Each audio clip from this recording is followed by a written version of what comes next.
ಇವಾಗಂತೂ ತೊಗರಿಕಾಳು ಮತ್ತು ಅವರೆಕಾಳ್ದು season ಶುರುವಾಗ್ಬಿಟ್ಟಿದೆ. So ಇವಾಗಂತೂ ಅವರೆಕಾಳು, ಹಿಚ್ಕಿದ ಅವರೆಕಾಳಲ್ಲಿ ವೆರೈಟಿ ಆಫ್ ಫುಡ್ಡನ್ನು ಟ್ರೈ ಮಾಡ್ತಾನೆ ಇರ್ತಾರೆ. ಸೊ ಇವತ್ತು ನಾನು ಸಬ್ಬಸಿಗೆ ಸೊಪ್ಪು ಹಾಗೆ ಅವರೆಕಾಳನ್ನು ಹಾಕಿ ಉಪ್ಪಿಟ್ಟು ಮಾಡಿದ್ದೆ. ಹಾಗೆ ಅವರೆಕಾಳು ಸಾಂಬಾರನ್ನು ಕೂಡ ಮಾಡಿದ್ದೆ. ಸೊ ಮಧ್ಯಾಹ್ನಕ್ಕೆ ಬಾಕ್ಸಿಗೆ ರೈಸು ಮತ್ತು ಸಾಂಬಾರು, ಹಾಗೆ ಬೆಳಗ್ಗೆಗೆ ಅಂತ ಹೇಳಿ ಉಪ್ಪಿಟ್ಟು ಮಾಡಿದ್ದೆ. ಸೊ ಕಾಫಿ ಎಲ್ಲ ಕುಡಿದಿದ್ದಾಯಿತು. ಗುರುವಾರ ಆಗಿರೋ ಕಾರಣ ಸ್ವಲ್ಪ ಪೂಜೆ ಮಾಡೋಣ ಅಂತ ಹೇಳಿ ಎಲ್ಲ ರೆಡಿ ಮಾಡ್ಕೊಂಡಿದ್ದೀನಿ. ತುಂಬಾ ಕೋಲ್ಡ್ ಆಗಿಬಿಟ್ಟಿತ್ತು, ಮಾತಾಡೋದಕ್ಕೂ ಆಗ್ತಾ ಇರಲಿಲ್ಲ. ತುಂಬ ತಲೆನೋವ್ತಾ ಇತ್ತು. ಆಲ್ಮೋಸ್ಟ್ ತುಂಬ ಜನಗಳಿಗೆ ಈ ಥರ ಆಗಿದೆ ಅನಿಸುತ್ತೆ.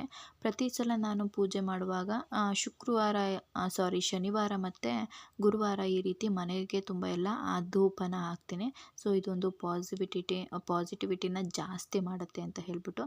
ಸೊ ಅದಾದ ನಂತರ ಸ್ವಲ್ಪ ಹೊತ್ತು ನಾನು ದೇವ್ರ ಮುಂದೆ ಪ್ರಾರ್ಥನೆ ಮಾಡ್ಕೊಳ್ಳೋದಾಗಿರ್ಬೋದು, ಈ ರೀತಿಯಾಗಿ ನಾನು ಏನಾದರೂ ಬೇಡ್ಕೊಳ್ಳೋದಿತ್ತು ಅಂದರೆ ಒಂದು 5 ನಿಮಿಷ, ಇಲ್ಲಾಂದರೆ ಒಂದು 2-3 ನಿಮಿಷ ಆದ್ರೂ ಕೂಡ ಕೂತ್ಕೋತೀನಿ.